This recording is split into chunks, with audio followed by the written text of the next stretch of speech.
नमस्कार, home bill TV Bharat में आपके स्वागत है। लखनऊ से उत्तर प्रदेश सरकार के मंत्री दानिश आजाद अंसारी का पश्चिम बंगाल चुनाव को लेकर तीखा बयान सामने आया है। उन्होंने राज्य की मुख्यमंत्री ममता बनर्जी और उनकी सरकार पर गंभीर आरोप लगाए हैं। दानिश अंसारी ने कहा है कि पश्चिम बंगाल में लोकतांत्रिक व्यवस्था को कमजोर किया जा रहा है और चुनाव के दौरान हिंसा घटनाएं सामने आ रही है। उनका आरोप है कि भाजपा प्रत्याशियों पर हमले किए जा रहे हैं जो किसी भी हाल में स्वीकार्य नहीं है। उन्होंने दावा किया कि राज्य की जनता इस बार बदलाव के मूड में है और तृणमूल कांग्रेस के खिलाफ मतदान कर रही है। अंसारी ने यह भी कहा है कि चुनावी नतीजों में बड़ा परिवर्तन देखने को मिल सकता है। हालांकि इन आरोपों पर तृणमूल कांग्रेस की ओर से अभी तक कोई आधिकारिक प्रतिक्रिया सामने नहीं आई है और चुनावी माहौल में आरोप प्रत्यारोप का दौर लगातार जारी है। देखिए, हमारा भारत देश एक लोकतांत्रिक देश है और पश्चिम बंगाल की ममता जी की सरकार लगातार उस लोकतंत्र को तार तार करने का काम ये ममता जी की सरकार कर रही है। आज पश्चिम बंगाल में वोटिंग का दिन है और टीएमसी के लोग ममता जी ये जान रही हैं कि जनता ने उन्हें जड़ से उखाड़ फेंकने का इस बार मन बना लिया है। इसीलिए वो लोग घबराए हुए हैं और घबराकर वो लोग हिंसा पे उतर आए हैं। ये बहुत ही दुर्भाग्यपूर्ण है कि जिस तरीके से पश्चिम बंगाल में ममता जी के जो पार्टी के लोग हैं वो हिंसा पे उतर आए हैं और भारतीय जनता पार्टी के प्रत्याशियों के ऊपर हमले कर रहे हैं। वो लोग इस तरीके की जो घटनाएं वहाँ पे हो रही है ये कहीं से भी ये एक्सेप्ट नहीं किया जा सकता। पश्चिम बंगाल की ममता जी को ये समझना चाहिए कि वो भारत देश में रहती है जिस देश में लोकतंत्र का बोलबाला है और लगातार वहाँ पर वोटिंग को बाधित करना, हिंसा पैदा करना, हिंसक गतिविधि करना, ये वहाँ की जो ममता जी की सरकार कर रही है ये वहाँ की जनता भी देख रही है। इसीलिए जनता ने इस बार बदलाव की ये हवा चलाई है और इसी बदलाव की हवा की वजह से ये बौखलाहट ये ममता जी के पार्टी के लोगों के अंदर है। इसलिए इस तरीके की हिंसक घटनाएं कर रहे हैं। लेकिन वो कितनी भी कोशिश कर लें, पश्चिम बंगाल में इस बार उनकी सरकार जा रही है। 4 मई ममता दीदी गई, ये पश्चिम बंगाल के आम जनता ने इसको नारा दिया है। वहाँ पर हम लोकतांत्रिक व्यवस्था को मजबूत करने की सरकार बनने वाली है। वहाँ पर पश्चिम बंगाल के विकास को नई ऊंचाइयों पर ले जाने वाली सरकार बनने वाली है। वहाँ पे पश्चिम बंगाल के जन जन के भावनाओं का सम्मान करने वाली सरकार बनने वाली है। पश्चिम बंगाल में भारतीय जनता पार्टी की सरकार बनने वाली है और निश्चित तौर पे ये तमाम जो लोग जो इस तरह की गतिविधि करके चुनाव को प्रभावित करना चाहते हैं उनके मंसूबे भी पूरे नहीं हो पाएंगे। पश्चिम बंगाल में हमारी पूर्ण और प्रचंड बहुमत के साथ सरकार बनेगी। शुभेंदु अधिकारी का भी बयान आया, उन्होंने कहा इस जंगल राज से इस तरह की जो अराजकताएं हो रही हैं उससे बिल्कुल थक चुके। पश्चिम बंगाल के नदिया में एक चुनावी रैली को संबोधित करते हुए प्रधानमंत्री नरेंद्र मोदी ने राज्य की राजनीति और मौजूदा सरकार पर तीखे शब्दों में निशाना साधा। प्रधानमंत्री ने कहा कि 15 साल पहले जिस तरह वामपंथी शासन के खिलाफ जनता ने बदलाव की मांग की थी, उसी तरह अब तृणमूल कांग्रेस के शासन के खिलाफ भी लोगों ने असंतोष देखा जा रहा है। उन्होंने आरोप लगाया कि राज्य में भय और असुरक्षा का माहौल है और जनता बदलाव के लिए मतदान कर रही है। मोदी ने दावा किया कि किसान, सरकारी कर्मचारी, डॉक्टर, शिक्षक, व्यापारी और अन्य वर्ग इस बार बदलाव के लिए वोट कर रहे हैं। उन्होंने दावा किया कि यह चुनाव किसी एक व्यक्ति का नहीं बल्कि जनता का चुनाव है जिसमें लोग अपने भविष्य के लिए निर्णय ले रहे हैं। रैली के दौरान उन्होंने राज्य की सत्ताधारी पार्टी टीएमसी पर निशाना साधते हुए कहा है कि लोग अब बदलाव चाहते हैं और भाजपा पर भरोसा जता रहे हैं। हालांकि इस पूरे बयान पर तृणमूल कांग्रेस की ओर से तत्काल कोई प्रतिक्रिया सामने नहीं आई है। चुनावी माहौल में सियासी बयानबाजी तेज बनी हुई है।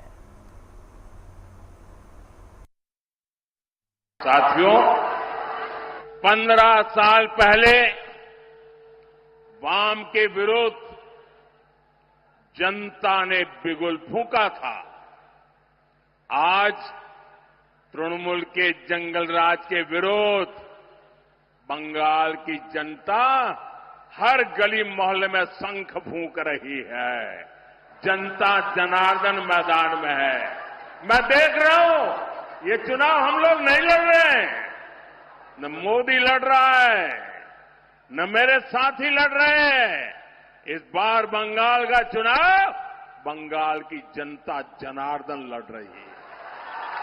चुनाव का नेतृत्व बंगाल की जनता जनार्दन के हाथ में है। मैं जहां भी जा रहा हूं, लोग एक ही बात कहते हैं कि अब बहुत हो गया, इनफ इज इनफ, और नॉय अनेक खोलो, और नॉय 15 साल बाद ये साफ साफ दिख रहा है। बंगाल के किसान खेत से लेकर मंडी तक हर भय से मुक्ति के लिए वोट दे रहे हैं। बंगाल के सरकारी कर्मचारी टीएमसी के भय से बाहर निकलने के लिए वोट दे रहे हैं। बंगाल के डॉक्टर भय से मुक्त होकर एक बेहतर सिस्टम के लिए वोट दे रहे हैं। यहां के वकील सच्चा न्याय दिलाने के लिए वोट दे रहे हैं। शिक्षक भय मुक्त स्कूल, कॉलेज और यूनिवर्सिटी के लिए मतदान कर रहे हैं। दुकानदार, रिक्शा वाले, टैक्सी वाले टीएमसी के सिंडिकेट से मुक्ति के लिए वोट कर रहे हैं। और बंगाल की पुलिस भी गुंडों से आदेश लेने के बजाय जनता की सेवा के लिए वोट डाल रहे हैं। यानी बंगाल में हर क्षेत्र, हर वर्ग अब बीजेपी के भरोसे को एक मौका देना चाहता। श्रीनगर में राजस्थान सरकार के मंत्री राज्यवर्धन सिंह राठौर ने मतदान और लोकतंत्र को लेकर बड़ा बयान दिया है। उन्होंने कहा है कि किसी भी मतदाता पर दबाव नहीं होना चाहिए और न ही किसी को अपने मतदान के अधिकार से वंचित रहना चाहिए। राज्यवर्धन सिंह राठौर ने कहा है कि एक मजबूत लोकतंत्र की पहचान यही है कि हर मतदाता स्वतंत्र और सुरक्षित माहौल में अपना वोट डाल सके। उन्होंने यह भी कहा है कि मतदान का वातावरण पूरी तरह निष्पक्ष और भय मुक्त होना चाहिए। उन्होंने भारत निर्वाचन आयोग की भूमिका का जिक्र करते हुए कहा है कि चुनावी प्रक्रिया के दौरान मतदाताओं की सुरक्षा सुनिश्चित करने के लिए आयोग को सक्रिय भूमिका निभानी पड़ती है और सुरक्षा बलों की तैनाती जरूरी हो जाती है। इस दौरान उन्होंने टीएमसी पर भी निशाना साधते हुए आरोप लगाया कि कुछ जगहों पर उनके कार्यकर्ताओं की गतिविधियों को लेकर शिकायतें सामने आती है, जिससे मतदाताओं में दबाव का माहौल बनने की बात कही जाती है। तो हालांकि इन आरोपों पर तृणमूल कांग्रेस की ओर से कोई आधिकारिक प्रतिक्रिया अभी तक सामने नहीं आई है। चुनावी माहौल में राजनीतिक बयानबाजी लगातार तेज बनी हुई है।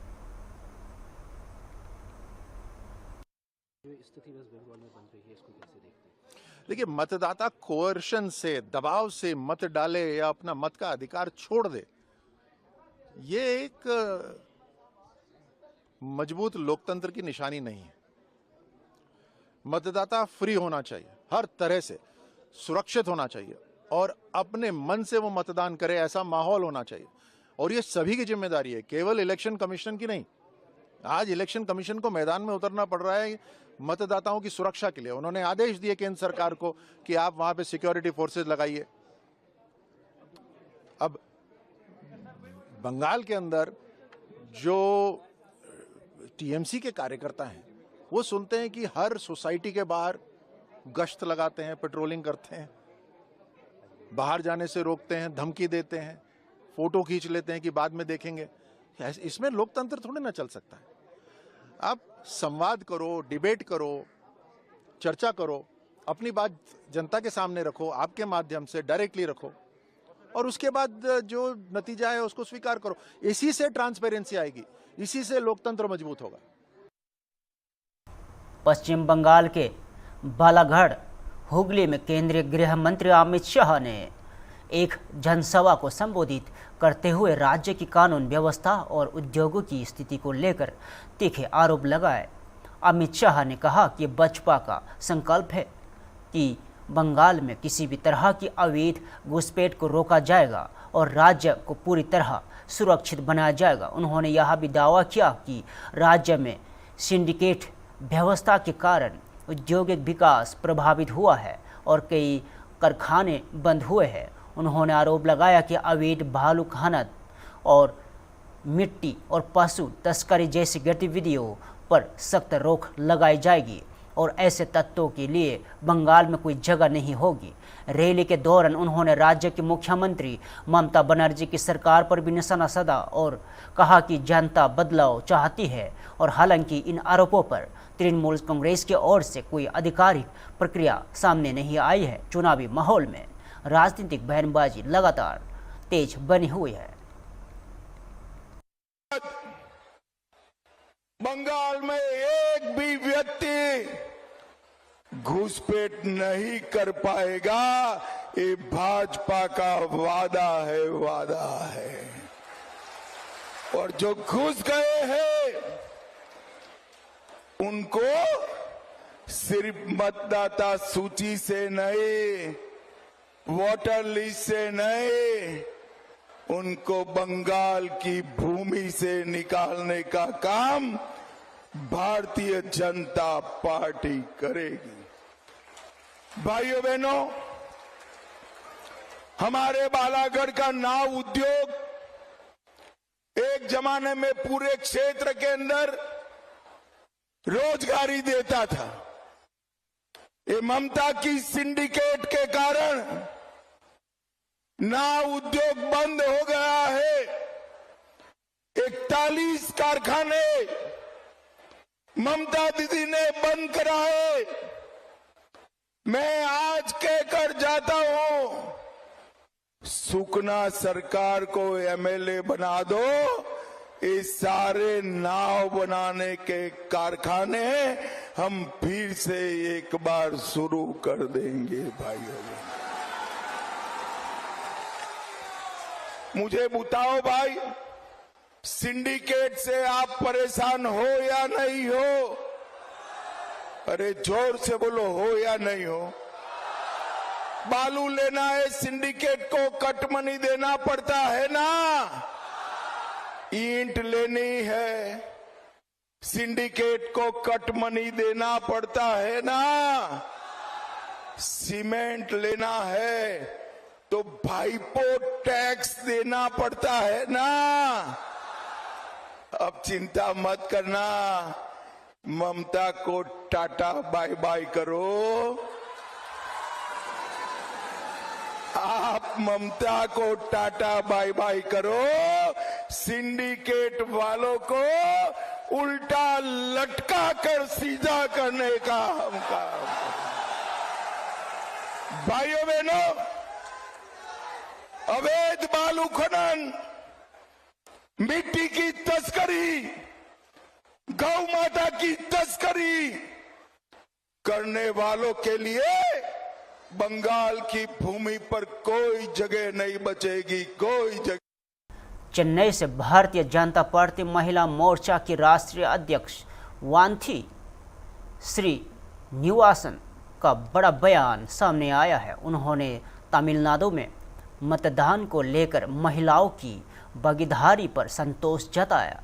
वांथी श्रीनिवासन ने कहा कि राज्य की बड़ी संख्या में महिलाएं मतदान कर रही है और वे राजनीतिक स्थिति को लेकर जागरूक है। उन्होंने दावा किया है कि महिलाओं में बदलाव को लेकर उत्साह है और वे इस बार निर्णायक भूमिका निभा सकती है। उन्होंने डीएमके पर गंभीर आरोप लगाते हुए कहा है कि कुछ क्षेत्रों में मतदाताओं को प्रभावित करने के प्रयास किया जा रहे हैं और साथ ही उन्होंने आरोप लगाया कि चुनाव से पहले विभिन्न प्रकार के प्रलोभन दिए जाने की कोशिशें की जा रही है। वांथी श्री निवासन ने कहा कि उनकी पार्टी ने इन मामलों की शिकायत संबंधित अधिकारियों से की है और उन्हें जनता पर बड़ा भरोसा है कि वह एनडीए के पक्ष में मतदान करेगी। हालांकि इन आरोपों पर डीएमके की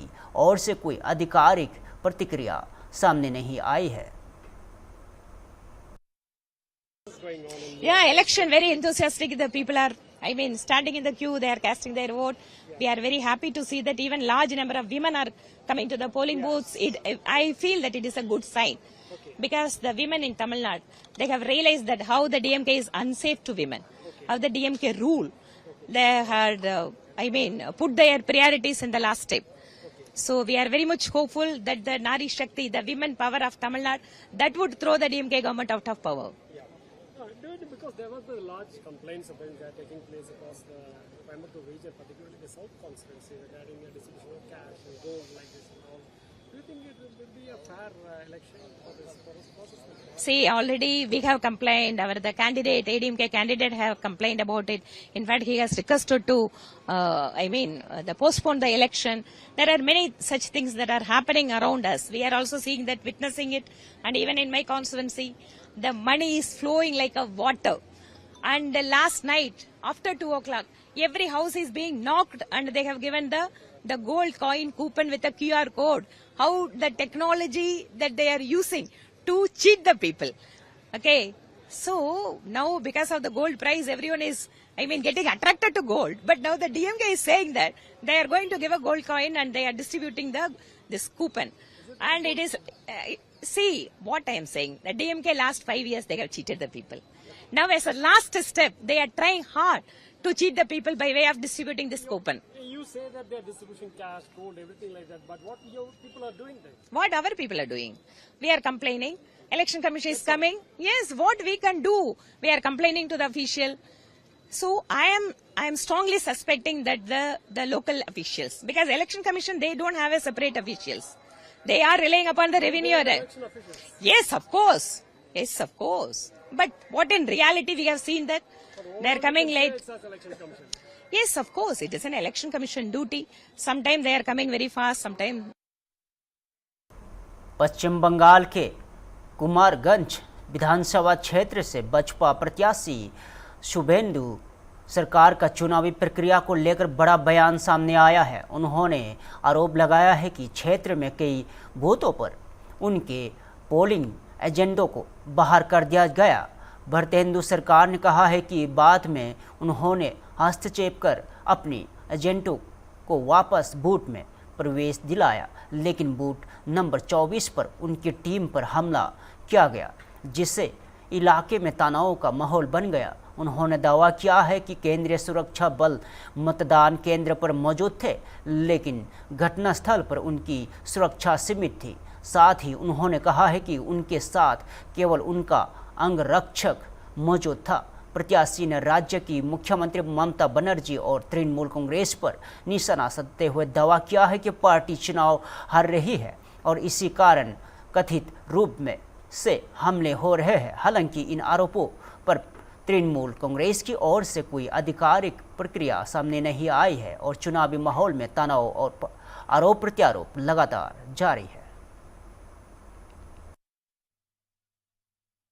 कुमारगंज विधानसभा इलाका में चालू 900 ग्राम ऐसे नाम को कोई कई जगह है, अंचल है, जहां शायद 8-10 बूथों में हम लोगों का जो पोलिंग एजेंट है उनको बाहर किया गया था, लेकिन मैं खुद आके इन लोगों को अंदर घुसाया और जब मैं 24 बूथ में ये सरजमीने तदंत करने के लिए या बूथ में मैं गया था, उस टाइम हमारे ऊपर, हमारे पूरा टीम के ऊपर इन लोग हमला किया था और ये एक भयभीति का वातावरण करने के लिए तैयार था। हम लोग देखा है कि उस टाइम आपके पास कोई केंद्र वाहिनी नहीं था, क्यों नहीं था? देखिए, केंद्र वाहिनी कहाँ रहेगा या नहीं रहेगा ये तो मैं नहीं जानता हूँ, लेकिन वो पोलिंग स्टेशन पे था, अंदर था। लेकिन वो जो गोली था, वो गोली में मैं जब आया था, मेरे सिर मेरा बॉडीगार्ड था, बाकी कोई नहीं थे। ये क्या डर के माहौल से तृणमूल तो डर गया। यह ममता बनर्जी हार गया चुनाव में, और यह तोड़ा भी हार गया। इस जिला में 4 के 4 सीट ये लोगों ने हार गया, इसलिए भयभीत होकर हमारे ऊपर आघात किया। आपके ऊपर क्या हमला किया? हमला करने का कोशिश किया, धक्का धक्की पे थोड़ा सा किया। हाँ, ये लोग हम लोगों को चारों तरफ से घेर लिया था। पश्चिम बंगाल के सिलीगुड़ी और दार्जिलिंग क्षेत्र से भारतीय जनता पार्टी के सांसद राजू बिस्ता का बड़ा बयान सामने आया है। उन्होंने दार्जिलिंग, सिलीगुड़ी और तराई दुआर क्षेत्र को लेकर पार्टी के मजबूत जनाधार की बात कही। राजू बिस्ता ने दावा किया है कि आने वाले चुनाव परिणामों में बसपा को बहुमत मिलने पर एक सनातनी हिंदू मुख्यमंत्री बनेगा। उन्होंने मतदाताओं से अपील करते हुए कहा है कि सभी लोग मतदान में भाग लें। उन्होंने घुसपैठ और सुरक्षा से जुड़े मुद्दों का उल्लेख करते हुए आरोप लगाया कि राज्य में कुछ जगहों पर हिंसा हमलों की घटनाएं सामने आ रही है, जिससे कानून व्यवस्था पर सवाल उठते हैं।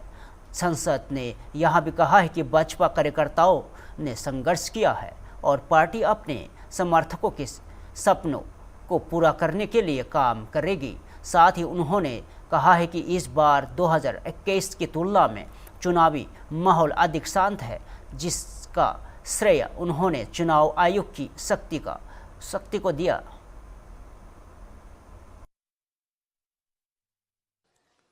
देखिए, पहली बात तो दार्जिलिंग, सिलीगुड़ी, तराई डुवर्स का क्षेत्र हमेशा से मोदी जी के साथ, भाजपा के साथ रहा है, और इस बार जो है पूरा पश्चिम बंगाल 2026 में मुझे तो बंगाल में चारों तरफ मोदी जी दिख रहे हैं।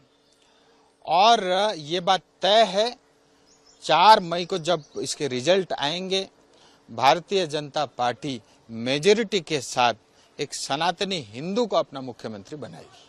कुमारगंज साउथ दिनाजपुर में कैंडिडेट, आप ही के कैंडिडेट को जो है पीटा गया है, क्या कहेंगे सर इस पे? हम ये चुनाव इसीलिए तो हो रहा है। मैं पश्चिम बंगाल के मतदाताओं से ये अपील करता हूं, घर से निकल के वोट जरूर करें, अपने कल के लिए, अपनी भविष्य के लिए, पश्चिम बंगाल को सुरक्षित रखने के लिए। आज जो कैंडिडेट के साथ हो रहा है, किसी के गुंडे और जो घुसपैठी हैं मिल करके एक हिंदू कैंडिडेट को दौड़ा दौड़ा के पीट रहे हैं, तो इसका अर्थ ये है कि पश्चिम बंगाल सुरक्षित नहीं है। तभी तो हम जनता से अपील कर रहे हैं कि पश्चिम बंगाल की बॉर्डर सुरक्षित नहीं है। पश्चिम बंगाल में फिलहाल के लिए इतना ही। ताजा खबर देखते रहिए होमबिल टीवी भारत।